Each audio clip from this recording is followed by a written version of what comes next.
আসসালামু আলাইকুম। সারা দেশেই অ্যাকচুয়ালি সবাই দুঃখ ভারাক্রান্ত। আমরা কেউই নিতে পারতেছি না এই যে ছোট ছোট বাচ্চাগুলো মারা গেছে।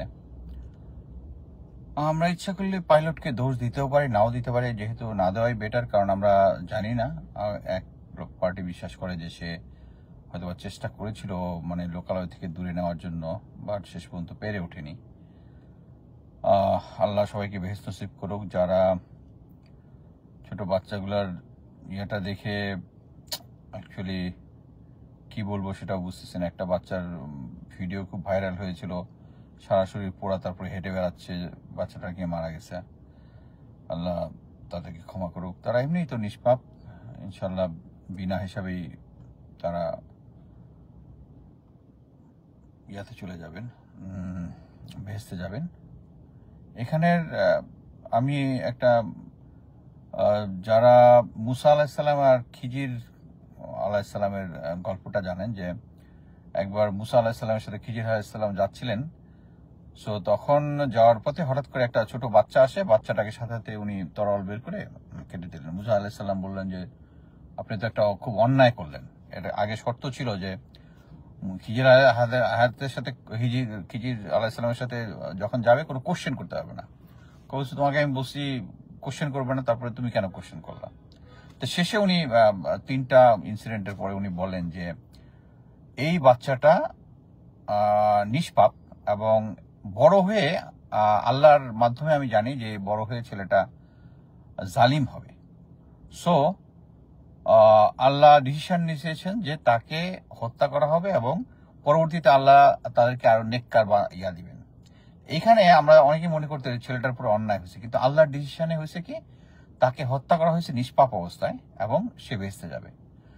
সো আমরা এই শিক্ষা থেকে এটাই নিব যে বাচ্চাগুলো তো কোনো অন্যায় করেনি, নিষ্পাপ ছিল, এবং আল্লাহ তাদেরকে নিয়ে গেছেন, এবং তারা সবাই বেহেশতবাসী হবে। আমরা সবাই তাদের জন্য দোয়া করি। গল্পটা এখানে মানে ফিক্স হইলো কিনা আমি জানি না, বাট আমার কাছে মনে হলো, এই সিচুয়েশনটা মনে হলো, এই জন্য আমি জিনিসটা বললাম। যাই হোক, আমি এর আগে আমি যে লাইভটা করেছিলাম, এটা লেফটেন্যান্ট ইফতেখার নিয়ে করেছিলাম। এটা নিয়ে আমি জাস্ট নতুন কিছু তথ্য পেয়েছি, এবং তথ্যগুলো ভেরিফাই করে আমার কাছে যেটা শক লেগেছে সেটা হচ্ছে, আমি আগে যে জিনিসটা বলেছি সবকিছুই ঠিক আছে, যে এটা অ্যাকচুয়ালি ইফতেখারের জন্য করা হয় নাই। কিন্তু মেইন স্টোরি হচ্ছে যে 20 তারিখে যে ওই একজন ইনফর্মার হারুন যে বলেছিল যে মিরপুরে একটা চায়ের দোকানে তাদের কাছে কথা হয়েছে, তারপরে বলা হয়েছে যে ওই বাসায় অস্ত্র আছে। সো এটা তো সিম্পল, আমার কাছে লাগছে যে ইফতেখার এবং কয়েকজন সৈনিক মিলে অস্ত্র উদ্ধার করতে যাওয়ার তো কথা না, মাস্ট বি সামথিং, মানে একটা ঘাপলা আছে। তারপরে ওই তথ্যতে যে বাসা নাম্বারটা দিয়েছিল, এটা অ্যাকচুয়ালি 6 নম্বর রোডের, মিরপুরের 6 নম্বর রোডের বাসা, 5th ফ্লোর, মানে 6 তলা 5th ফ্লোরে বাসাটাতে। ওটা মেজর সাবের স্যারের বাসা, এবং ওখানে ভাড়া থাকেন হচ্ছে একজন মধ্যবয়স্ক মহিলা এবং তার ছেলেটার বোধহয় একটু ডিসিপ্লিন সমস্যা আছে। এই মহিলা এবং ছেলে কেউই কিন্তু নাই। এই যে তার বাসায় চুরি হয়েছে বলে যে একজন হিজাব পরা মহিলা যে দিচ্ছে, এই মহিলা কিন্তু উনার বাসায় কিন্তু কিছু হয় নাই, এটা কিন্তু সেট আপ। তো সাংবাদিক যারা বলবো তারা একটু গিয়ে খোঁজ নেন। ফার্স্ট হচ্ছে ওই বাড়িতে, যে বাড়িতে বলতে যাচ্ছে যে ওখানে চুরি হয়েছে, ওই বাড়িতে যে ছেলেটা আছে, ওই ছেলেটাই অ্যাকচুয়ালি এই ইফতেখার এবং যারা আছে তাদের একটা পুরনো কম্পিউটার বিক্রি করবে বলে নিয়ে গেছে।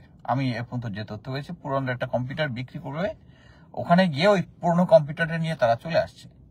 এই তথ্য যখন একদম স্পেসিফিক্যালি বলি, ব্রিগেডিয়ার সেলিম আজাদ ডিএমআই এর আগে অনেকবার বলেছি, এবং এর থেকে জেনেছে হচ্ছে ব্রিগেডিয়ার সাজ্জাদ ডিজিএফআই।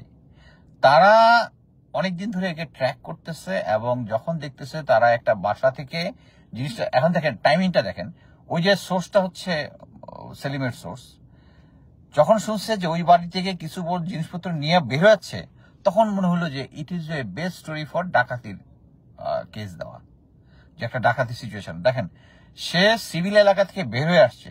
আমি এরপরে একটা পুলিশের পুলিশ বলছে আর্মি তাদেরকে হ্যান্ড ওভার করছে, আমি এটা নিয়ে একটা কোশ্চেন রেজ করছিলাম, বাট কোশ্চেন রেজ করার কিছু নাই, দ্যাটস ওকে। কেন এরা এখানে আসার পরে যখন মিলিটারি চেকপোস্টের সামনে আসছে, সম্ভবত এনডিসির মিলিটারি চেকপোস্টে যখন আসছে, তখন সেলিমের লোকজন এবং ডিজিএফআই এর লোকজন রেডি ছিল তাকে ধরার জন্য, যে এরা ডাকাতি করে চলে আসছে। ওইখানে যে ডাকাত শিবিরে করছে তা কোনো কিছুই না।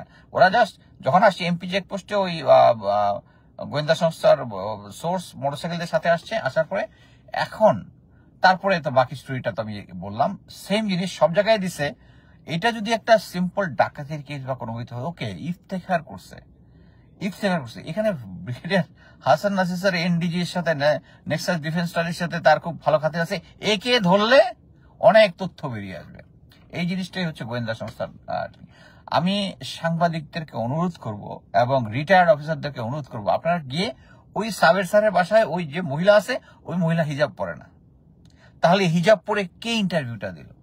এবং ওই বাসার যে ছেলেটা, ওই ছেলেটার নাম কি, ছেলেটাকে ধরেন। এবং কেউ যদি ওখানে থাকেন ওই মিরপুর ডিওএইচএস এলাকায়, তাহলে ওই বাসায় যে 5 তলায় যে ভাড়া থাকে যে মহিলা, তার ছেলেকে নিয়ে ওই ছেলেটার কিছু সমস্যা আছে যেটা আমি ভেরিফাই না করে বলতে চাচ্ছি না, সেই তাদেরকে নিয়ে আসছে তার একটা পুরোনো কম্পিউটার বিক্রি করার জন্য, বিক্রি করে টাকা নিছে।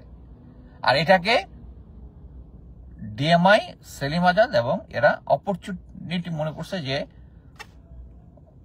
তারা এটাকে ডাকাতি হিসেবে দেখাবে। Very unfortunate. আপনি একটা জিনিস দেখেন যে আমি আগে অনেক জায়গায় আমি বলেছি, উই দ্য মিলিটারি অনলি আমরাই আমাদের ভাইদেরকে, কমরেডদেরকে নিয়ে গুম করি, এবং ইভেন মেজর জাহিদ হত্যা হয়েছে, যদিও পুলিশের হাতে ওই জিনিসটা হয়েছে।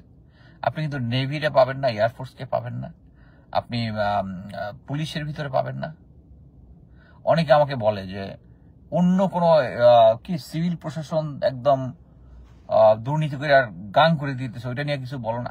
I am not the man. পুলিশের তো কেউ বলে না, হ্যাঁ বলে না, I am not the man. আমি তো ওদের ব্যবসা জানি। আমি জানি যে আমার একটা শুদ্ধ অর্গানাইজেশন ছিল, এই শুদ্ধ অর্গানাইজেশনটা অশুদ্ধ হয়ে গেছে কিছু কিছু লোকের জন্য। এখন এটা তো একটা গোয়েন্দা সংস্থার সিগনেচার। এখন আপনারা জেনারেল ওয়াকারকে যতই ভালো বলেন, এই যে মেজর তানভীর হায়দার নূরের ওয়াইফ এবং হাসান নাসির স্যারকে নিয়ে একটা ফটো কার্ড বানিয়ে এই যে বিভিন্ন জায়গার দিকে ছড়াচ্ছে শুধু ব্রিগেডিয়ার হাসান নাসির স্যারকে কালার করার জন্য। This is disgusting.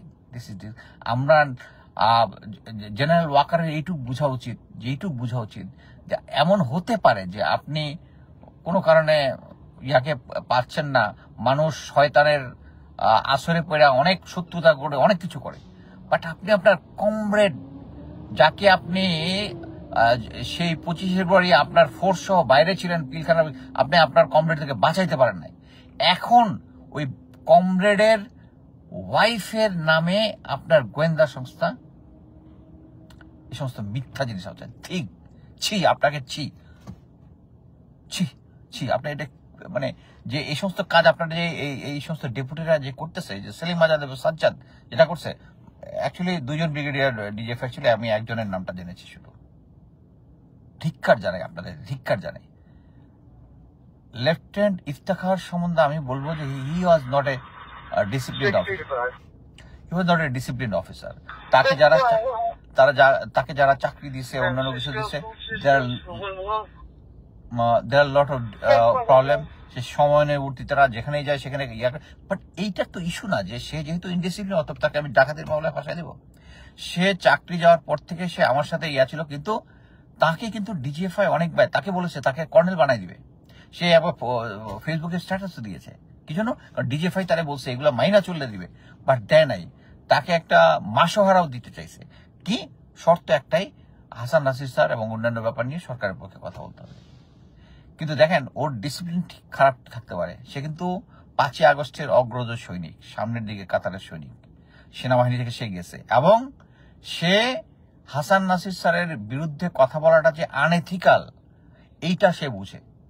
সে হয়তো বা চাকরিতে গিয়ে কোথাও সাকসেস পায় নাই, তো এইটুক সে বুঝে যে সে একটা 2 নম্বরই কাজ সে করবে না, সে করেও নাই। সো জেনারেল ওয়াকার আপনাকে ধিক্কার।